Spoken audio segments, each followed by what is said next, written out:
اليوم لازم نغلقوا الصفحه تاع ما نعرفش ندير كيك. هذه انجح وصفه كيك تقدروا تجربوها، كيكه الحليب الساخن. السلام عليكم.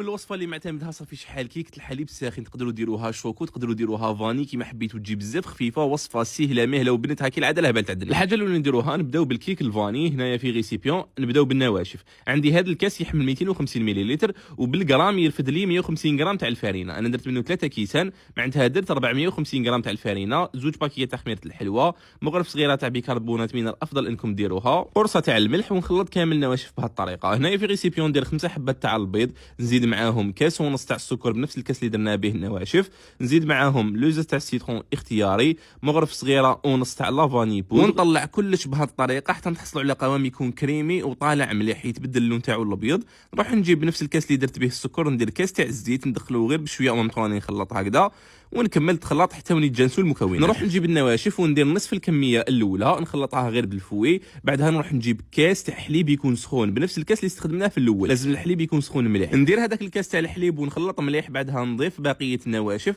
وفي الاخر نضيف نص كاس تاع الماء يكون سخون، ونخلط كلش غير بالفوي، وهكذا الخليط تاعي يكون واجد. نروح نجيب القالب تاع الكيك اللي استخدمته، انا القالب تاعي بزاف كبير وجاي طالع، درت فيه شويه تاع الزيت، شويه تاع المارغرين، شويه تاع الفارينه، وخلطت كلش هكذا حتى تحصلت على هاد لابوماد اللي دهنت بها كامل القالب. ونحط الخليط تاعي وندخلو يطيب. طريقه الطبخ مكتوبه تحت الفيديو. بالنسبه للكيك تاع الشوكو، في الخليط تاع النواشف ندير 2 كيسان ونص تاع الفارينه مع نص كاس تاع الكاكاو، كيف 2 باكيات تاع خميره الحلوه، مغرف صغيره تاع البيكربونات، نخلط كلش، وندير نفس الخليط تاع البيض مع الزيت والسكر، ندير نصف الكميه الاولى، ندير كاس تاع حليب سخون، نضيف الكميه الثانيه برك في الماء، ندير معها هذاك نص كاس تاع الماء، ندير فيه مغرف صغيره تاع قهوه سريع الذوبان، والخليط تاعي يكون واجد، ونطيبوه عادي كما طيبت الاول. والكيك حنا نحبوا نقدموه مع لاتاي، واكيد خيرت شيء ضياف ذو الجوده العاليه اللي تلقاوه متوفر بعده احجام. انا كنت ديت 2 مغارف يكونوا كبار، شللتهم مليح بالماء سخون، ونديرهم في الماء اللي كنت حطيته يغلي، انا كنت درت لترا، ونحط هذاك لاتاي فوق النار يطيب. بعدها في الاخر نرمي له وريقه تاع النعناع. شوفوا هنا الكيك تاعي بعد ما طاب وتنفخ مليح، نقلبوا بكل سهوله. راح نخلي لكم طريقه الطبخ مكتوبه بالتفصيل تحت الفيديو، تبعوها مليح. وهذه الطريقه تاع الكيك يخليه يجي بزاف خفيف وهايل، نتمنى انكم تجربوه